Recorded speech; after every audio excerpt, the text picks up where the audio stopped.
Welcome to This Week in Missouri Politics. Leading up to the primary, it's no race is hotter or more interesting than the Republican primary for governor, and we're joined by one of the leading people in the race, Catherine Henry. Welcome back to This Week in Missouri Politics. Thanks, Scott. It seems like we've been talking about this race for a long time, and it's just nearly game day. I'm so excited. I am. Yeah, there's a different energy now. When you came on, it ramps up, and now, you know, at times it's been a conversation. I've known you for a long time. Yeah. This is feeling a little different. The excitement's in the air, and I want to ask you, how's the campaign going? Phenomenally well. I just can't believe the number of people that every day are coming to us and saying, how can I help? How can I help? How can I help? And for so long, you know, I've been raising money and sort of building the grassroots infrastructure. And now, instead of having to go out and ask people to help, they're coming to us in overwhelming numbers. And that's just fun. Yeah. I think they feel a little cramped in our campaign offices sometimes, but that's a good problem to have. We've run out of 4x8 signs. We had to reorder. We're almost out of yard signs. So if people want information, if they want to join the cause, they can go to hanawayforgovernor.com. Let me ask you about an issue that you are probably uniquely qualified to talk about, and some of these police shootings. I think a lot of folks that maybe watch this program were shocked when you see police getting shot. But I think even as someone that has a lot of faith in the police, some of the shootings where folks have been arrested and shot, those are disturbing videos. Is there something that could be done as governor? Can you actually put policies in place to maybe make African American people feel more safe dealing with the police and to protect our police from getting murdered like they did in Baldwin? Yeah, let's start with that. I want to send a very clear message to anyone who's watching. If I'm governor, we will not tolerate the targeting of anyone because of their race, their religion, and especially not for making the heroic choice to join a police force. We should increase the penalties for anyone who targets a police officer, and I favor body cameras. I think that they will, in the vast majority of cases, show that the policemen and women were out there doing their job in tough circumstances for very low pay. In Baldwin, there was a dash cam. And because of the dash cam, we know just exactly how brutal the attack was on Officer Flamion. Now, occasionally those body cameras are going to pick up a bad apple, a policeman who exceeded his authority. That's right. Because guess what? The good police officers want the bad police officers off these forces and to put an end to ruining their reputations and an end to killings. Policemen and women signed up because they like people. They want to serve people. They want to protect people. And then when some knucklehead, some tyrant goes out and targets someone because of who knows what reason, they want them out of their force and to stop ruining the reputation for all police. Because when one policeman does that anywhere in the country, it makes it so much more dangerous for every man and woman who's out there in a patrol car or walking a beat. And look, what happened in Dallas was just so heartbreaking, so wrong. If I'm governor, I'm always going to stand up for the men and women who are on our police forces. But if they violate the law, I'm also going to make sure they get prosecuted just like I did when I was U.S. Attorney. I prosecuted some bad police officers then. Out of the 4,000 cases, it was less than 10. But you have to go after the people who are breaking the law, no matter what job they have. Why is every street cop not equipped to defend themselves? Why are detectives not required to wear body cameras? Why does every interrogation? It's 2016. You have a camera on your phone. TMZ's made $1 billion. Right. Why is not law enforcement protecting itself with body cameras? And is that something as governor you can institute in the state? Well, I absolutely am going to encourage it in the strongest terms, including backing it up with money in the budget. What I don't want to do is, and if you have body cameras in your force, then I think we will require you to wear them. But I don't think we can require every county and municipality to pay for them. The money is not there. So I think we may have to phase them in with some state support. Let's talk about another issue that's been talked about in the campaign. A lot of folks want to score a point off of a career politician. Or I forget the buzzwords, but normally if you don't want to talk about a policy, you come up with some superlative. I guess it polls well. I think most folks are like, well, that guy didn't say anything. One thing that does look corrupt, I've never been a big fan of telling people how to spend their own money. But these federal PACs seem to be where a lot of the angst comes from. You can't tell who's actually funding them. It's an odd thing. It's the corrupt federal system kind of getting in the way of our Missouri system. Is there something that can be done about them involving them in state races? Well, I'm still looking at the constitutionality of that because, of course, the U.S. Supreme Court has said political speech and the money in politics is part of your First Amendment rights. But let me be really clear about what we can know because we have transparency in Missouri laws. Yeah. People can know that I have more Missouri contributors than any of the other candidates. We've raised more money inside Missouri than any of the other candidates. We also know about big contributions to me, big contributions to Peter. If somebody cares, they can find out. Absolutely. And instantaneously, if it's over $5,000, they can also know that a majority of Eric Greitens' money is coming from outside Missouri. Why do you think folks from outside Missouri care what happens here? I have no idea. Why does somebody in Beverly Hills care what happens in Bernie? I quite honestly do, and I don't want to speculate. I don't know what the reason is, but it does seem interesting that they're willing to invest millions of dollars to elect a Missouri governor. It's happened in the AG's race, too. Folks from Palm Springs or something care what happens in Poplar Bluff. I have a hard time buying that. Well, in the AG's race, quite honestly, it does make a little bit more sense because the AG will go challenge the constitutionality of laws that apply to all the states. But the Missouri governor operates in an entirely, different function. They're not going to court and making those constitutional challenges. But I really think that's a hard question that needs to be asked of Mr. Greitens. And the sources of some of that money we don't need to go into, but they're despicable. A $1 million contribution came from a man who has been alleged and paid hush money to a woman who he sexually abused for 10 years. Whoever wins the primary, can you support him? Yes, I can. And I Yes, will, one last vigorously. question. We have to beat Chris Koster. That's the most important thing that's going to happen this year. It looks to me like all four candidates have a very plausible path to win. The folks that watch this program probably want to know, how do you win? I win because I stack up the best against Chris Koster in the fall, and voters are coming around to that way of thinking. As you look at the two of us, it's increasingly, with everything that's happening around the country, it's a law and order election. Mm-hmm. And he has run twice saying he's all prosecutor and no politics. I'm the only Republican who's put corrupt politicians in jail, who's put deported illegal immigrants and prosecuted them. The only one who's prosecuted a number of cases in half the state. Chris Koster's going to brag about prosecuting cases in one county. So going forward, we have to have somebody who can stand toe-to-toe with him. But then, I'm not a career politician. I have experience. I won't need on-the-job training when I become governor, but I've only spent 6 years in elected office. Mm-hmm. So I do think that has an appeal to the electorate. And lastly, I'm a mom. I'm a parent. I think that matters, and I think it's a great distinction from Chris Koster, that I've shared the same experiences. The contrast. The contrast, absolutely. We look forward to having you back in 2 weeks for the final discussion before the primary on This Week in Missouri Politics, and even after that as the campaign season goes on. Thanks for joining us. Thank you, Scott. Appreciate it. Appreciate what you do here. We'll be right back with a very feisty opinion maker panel, our Senate District 23 debate, but we'll leave you with this week's leading Missouri economic indicators.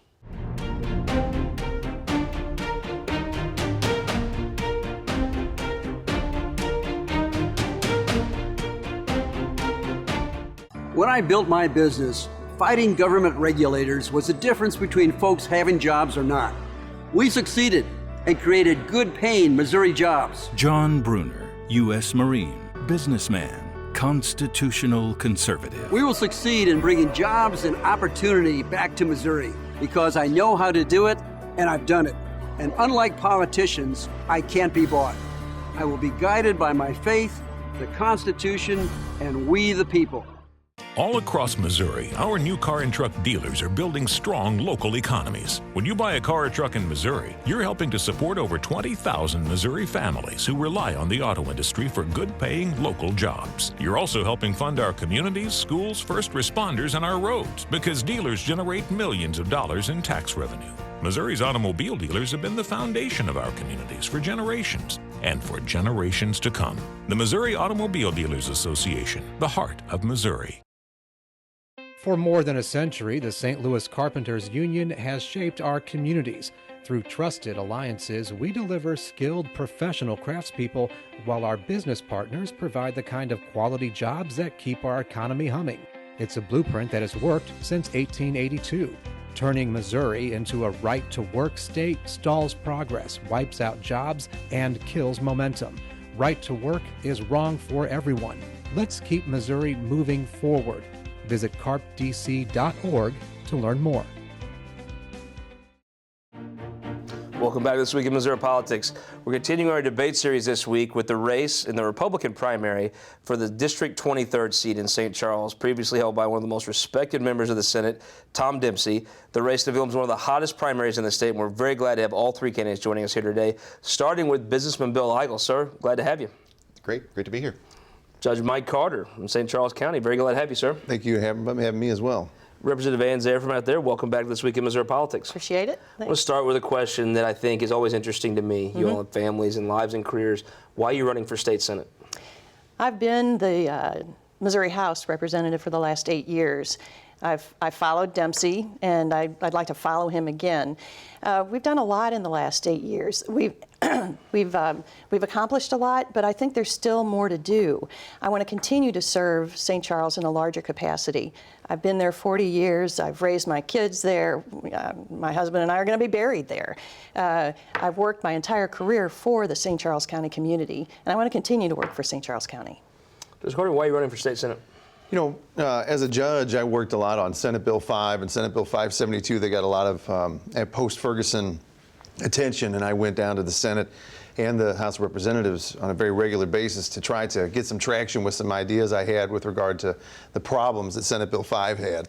And going down there as just a citizen myself and as a judge trying to make some changes. In fact, much of what happened in Senate Bill 572, I wanted to talk to the legislators about Senate Bill 5 a year earlier. And it quickly became evident to me as you tried to cross the threshold into senators' doors and representatives' doors that it's hard to gain an audience unless you're one of the known lobbyists around or somebody who's given them $50,000 or $100,000, because those are the people that they pick up the phone for first, is those partners that they had during their campaign seasons. And so what I wanted to do was try to, you know, kind of end that campaign welfare where all these Republican candidates have their hands out. Both my opponents have $50,000 and $100,000 from single contributors. I'd like to be somebody who gets down there. I'm running a self-funded campaign where when you give me a ring, you won't have to worry about the problems that I faced time and time again, where you want to talk to a senator about a problem, but you're not somebody who was paid to be there to do it, and you didn't pay them to listen to you with your issue that you had. Mr. Eigel, why are you running for state senate? Well, I think we need new voices in government today. You know, I've been talking to tens of thousands of the folks that live out in St. Charles County, talking about the issues that matter for the past year and a half. And what I found is that trust in our elected leaders is lower than it's ever been. Career politicians is probably the #1 item on folks' list as to why they're unhappy with their elected leaders. And I'm a new guy to this process, and I'm running against two individuals in this race that represent career politicians, decades of experience in as career politicians. And I don't have that. I'm a small business owner. I'm a military veteran. I'm coming into this as the conservative in this race. I'm going to fight for lower taxes, less government, and I think that's the message that's going to resonate in St. Charles County. Just let me start with you with our second question. Every Republican, most every politician talks about how Missouri's economy is stagnant, that they're about the number 47th, whatever it is. We're not growing as a state. We're losing congressional districts. We're losing people. You're going to represent a place that's actually gaining population, but what would you do for the state to engage Missouri's economy again?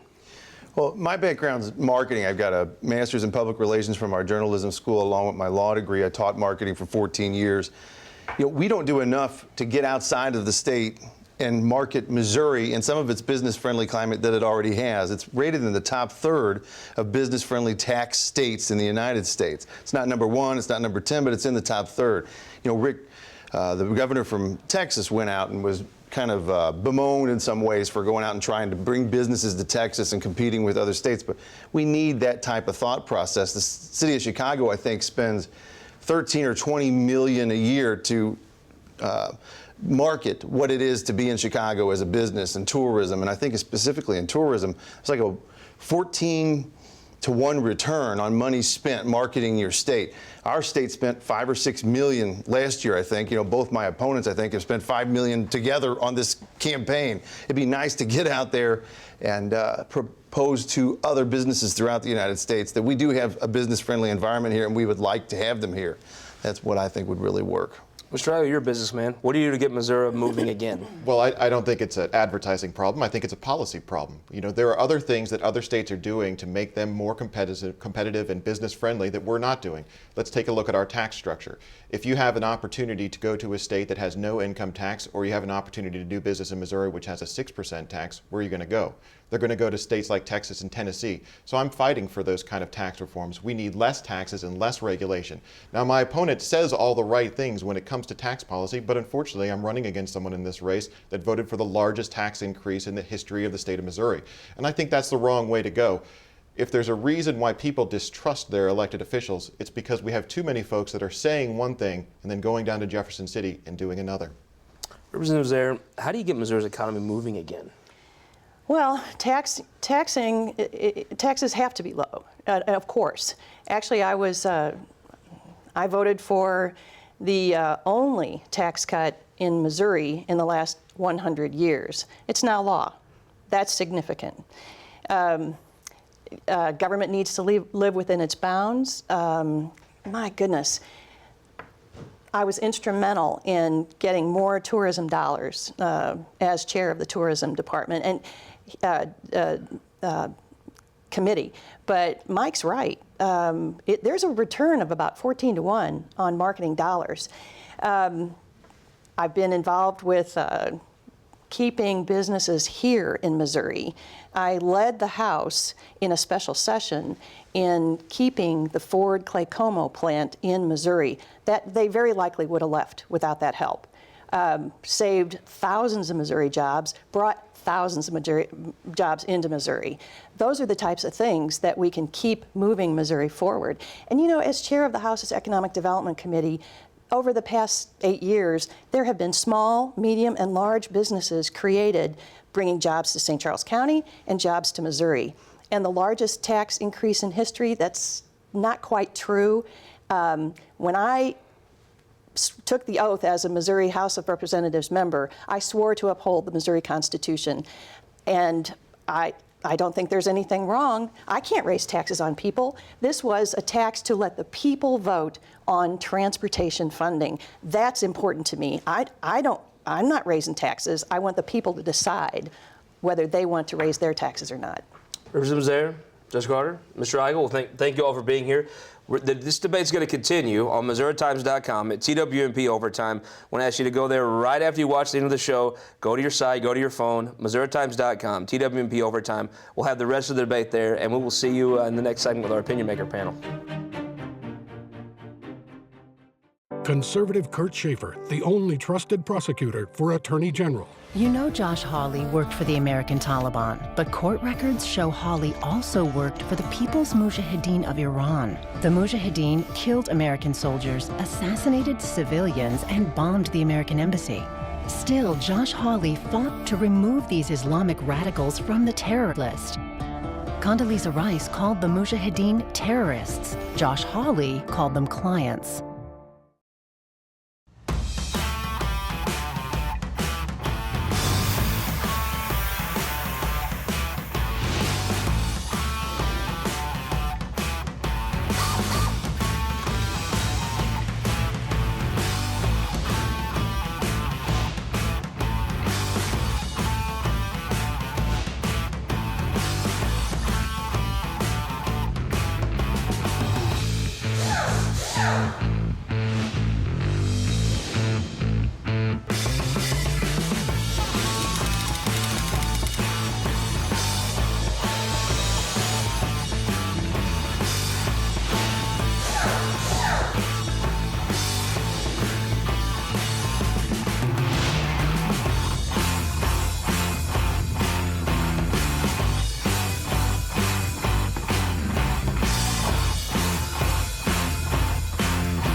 Welcome back. As you can tell, the election season is very hot, and we're here to discuss it with our Opinion Maker panel. I want to jump right in.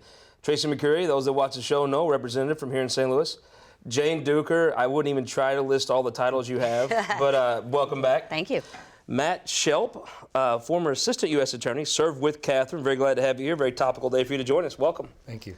And the guy that's at the center of almost everything we're talking about today, former Representative Carl Bearden, native of Southeast Missouri, but now St. Charles County. Good to have you on, sir. Thanks for having me back. You've known Catherine a long time. I have. Do you think she wins this race? And I think why? she does. I think in the end, because Catherine is the consistent performer. She knows what she's talking about. She knows how to deliver. She did it in the legislature. She's done it in the private sector. She's done it as a prosecuting attorney. She'll get the job done. You've won campaigns before. You're still involved with campaigns. Correct. Can she win the campaign? I think she can. You're seeing all the dynamics that are happening now, and with the Greitens and Bruner ads going after each other. I think that benefits Catherine. I think Catherine is the steady performer in this race. Is it possible she goes through this race and is the one candidate that does not have a TAC ad ran against her, and is that a path to victory? I think the way things are shaping up, that's possible. It's hard to believe in today's environment, but it is possible. So, Mr. Shelp, you've served with Catherine as an assistant U.S. attorney. You've heard her here running for governor. It's almost tailor-made for a person with that pedigree, with all the things happening in the country right now. Do you think she's pulling together that pro-law enforcement, law and order vote? I do. The thing about Catherine is when I served with her was leadership. And while law and order is certainly a piece of this, her leadership in her capacity as a U.S. attorney was critical to her success. She was a leader in tamping down violent crime in the region. She went after felons with guns. She was a leader in establishing a group that attacked child pornography. And she was a leader in going out all over the eastern half of the state and forming coalitions with sheriffs and local prosecutors. And I think that leadership is what gives her the authenticity she's going to need to win this race. Jane Duger, you had many fights with Catherine Hanaway, most of them at the state capitol. Yes. I think she's in a spot that she could win. I mean, any four of them could win. She's got as good a spot as any, and she probably has a list of who's voting for her that she can turn out more than the other three combined. Yeah, don't ever underestimate her. And while there were a lot of public fights between the Holden administration and the Speaker of the House, people don't remember all the stuff that we got done. And, we decided, hey, these are the things we're going to fight about. But when I sat down with her and we worked on foster care or tax credits or fixing the unemployment insurance fund, you sit down at a table and you work it out. And, she's smart enough to dig into the policy. And so, we got a lot done. So, it was interesting. I don't agree with her on a lot of things, but when we found common ground, you sit down and you get it done. And I never felt like I could make an agreement with her and she would ever, go back on it. And so I knew that when you dealt with her, she said what she meant and she meant what she said. And that's all you can ask. Whether you agree with someone on nothing, as long as they mean what they say and they say what they mean, you can work with them. Tracy McCreary, if she wins this primary, she does have a lot of contrast for Chris Koster. Does being a mom matter in this race uniquely against Chris Koster? Well, I think it helps Catherine Hanaway. She's a very accomplished woman. All women admire what she's accomplished professionally. But this race has been so spirited and so competitive. Every day I have a different decision on who I think could win the Republican primary. If you had to pick today, who wins today? I think Kinder would win today. And who is the toughest matchup for Chris Koster? Is it Catherine Hanaway? Catherine Hanaway is, She's ironically. Yep. Mom. If Catherine Hanaway wins the primary in August, I think that she'll be the toughest opponent for Chris Koster in November. Do you believe that, Jane? Imagine the debate between Chris Koster and Catherine Hanaway. You're gonna get, to me, two of the best and the brightest in our state, no matter what you believe politically. So I do think Missourians would get a very interesting choice, a stark choice between two bright people. I still think Koster wins. I still think it's his, but I think Catherine could do it. I think her toughest part's getting out of the primary. You've been a federal prosecutor. Can you equate that experience? Can you articulate that experience as equal or superior to being the Attorney General of the state of Missouri? Well, I can tell you this, Catherine Hanaway led in the St. Louis region, and when you talk about Chris Koster and his failure to lead in Ferguson, so yes, I do think that equates. Well, it's a big issue, isn't it? Yeah, it's a big issue to me, and it takes a lot of courage, it takes a lot of guts to be in that position, to be a prosecutor. And again, Catherine demonstrated her ability to reach out across party lines, as Jane says, when it was needed, and she got things done as a prosecutor. So I do think that when you compare and contrast her record as the U.S. Attorney for the Eastern District of Missouri against Koster's record as AG, I think that she outshines him clearly. Carver, sitting home watching the latest riot or the latest protest, probably if your wife, a Republican primary voter, you're not thrilled with it. Correct. Can she be the person that harnesses that guy watching that saying, I'm tired of this? I think so. I mean, Catherine, again, is a consistent performer. She has a demonstrated record. She knows how to work with people. And again, I would agree with Jane. We had some tough times doing that. We disagreed on a lot of stuff. But again, once you find the way to work and what you can work on, you can do it. And Catherine's demonstrated that. She knows where that line is. She knows how to work with people. She knows you have to compromise from time to time, but she knows what she can and can't compromise, and I think that's what they'll see. So while you're here, I'm so glad that you were on the panel today. Going to the convention next week.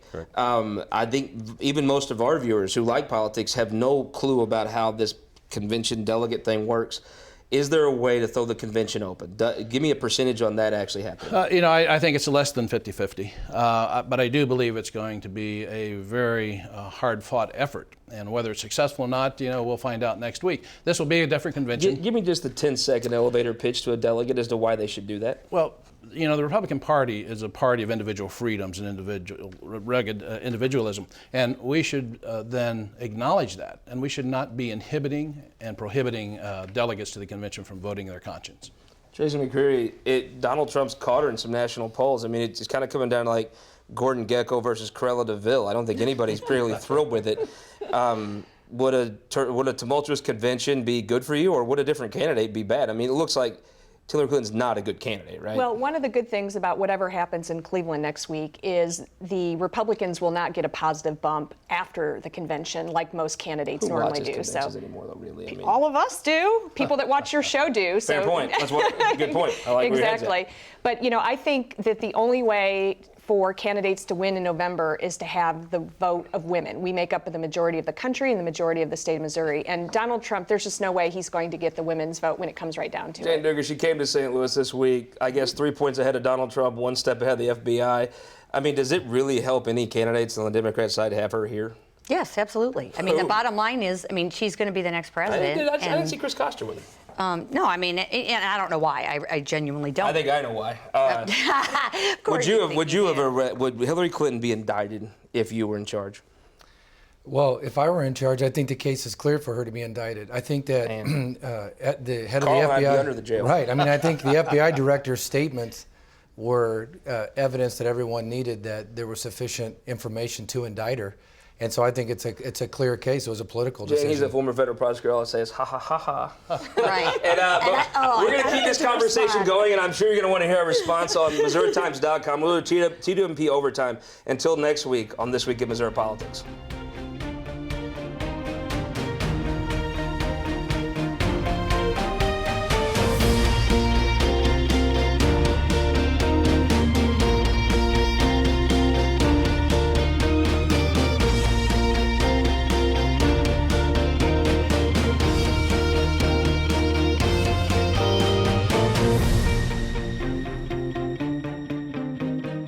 This Week in Missouri Politics, brought to you in part by Sterling Bank.